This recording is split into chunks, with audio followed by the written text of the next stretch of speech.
आज खूप महत्त्वाचा दिवस आहे ना आपला, कारण आज आहे शिवजयंती आणि शिवजयंतीच्या माझ्याकडून तुम्हा सर्वांना खूप साऱ्या शुभेच्छा. चला, तर आज होती ऑफिसला सुट्टी. छोटीशी अशी शिवजयंतीला अनुसरून रांगोळी काढली आणि लवकरच नाश्ता करून घेतला आणि नाश्त्यात केले होते पोहे. ते खाऊन झाल्यानंतर लगेचच स्वयंपाकाच्या तयारीला लागले व स्वयंपाकात आज नॉनव्हेजचा बेत होता. मग काय, भाकरी वगैरे केलं आणि स्वयंपाक लवकरच उरकून घेतला. कारण सकाळीच माझं एक पार्सल आलं होतं. म्हटलं ते ओपन करून मला बघायचे एक्साइटमेंट जास्तच झाली होती. आपल्या स्त्रियांची कामं कितीही केली तरी सुट्टी दिवशी उरकतच नाहीत. मग काय आवरलं पटकन आणि गेले अनबॉक्सिंग करायला. तर मी मागवलं होतं अर्बन वाईपचं किचन क्लीनर आणि ह्याचा रिझल्ट खूपच चांगला आहे असं मी बघितलं होतं. मग म्हटलं चला मागवून तर बघूया. हे किचनमधले तेलकट डाग निघतात असं बघितलं होतं.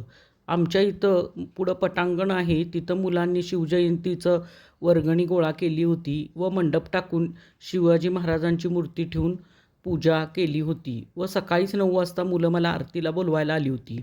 पण मला घरातल्या कामामुळं काय जायला जमले नाही. मग मी संध्याकाळीच चक्कर टाकून आले. तर खरंच मुलांनी खूपच छान डेकोरेशन केलं होतं व मंडपही व्यवस्थित टाकून घेतला होता आणि शिवज्योतही पुजली होती. मला ते बघून मुलांचं खूपच कौतुक वाटलं, की अजूनही लहान मुलांच्या मनात शिवाजी महाराजांच्याबद्दल प्रेम आहे. हे बघून मला खूप मुलांचं कौतुक वाटले. संध्याकाळी या मुलांनी प्रसादाचा शिरा घरपोच आणून दिला. लहान मुलांनी शिवजयंतीला हे सर्व केलेलं पाहून मी अगदी थक्कच झाले. असा त्यांनी शिवजयंतीचा कार्यक्रम छानचरित्या पार पाडला आणि संध्याकाळी गेले मी शिवाजी चौकात. तिथं पण शिवाजी महाराजांच्या पुतळ्याला विद्युत रोषणाई केली होती. तसेच भगवे झेंडे फडकवले होते. ते सर्व पाहून खूपच छान वाटले. शिवाजी महाराजांचं दर्शन घेऊन पुढं आलो तर घोड्याच्या रथात बसून मिरवणूक निघाली होती. ती पण ढोल ताशांच्या गजरात. मग काय, सर्व महिलांनी बंधूंनी फेटे बांधले होते, ते पण केशरी, भगवे. सगळीकडं भगवामय झालं होतं. खूप छान वातावरण वाटत होतं.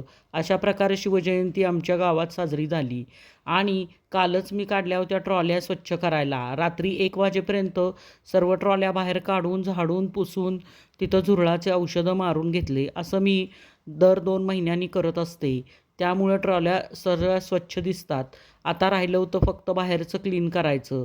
ते पण माझं किचन क्लीनरचं पार्सल येणार होतं म्हणूनच मी वाट बघत होते आणि त्या एक्साइटमेंटमध्ये मी ट्रॉल्या संध्याकाळी परत सगळ्या स्वच्छ करून घेतल्या व छान स्प्रे मारून पुसून घेतल्या व हे लिक्विड खरंच छान आहे.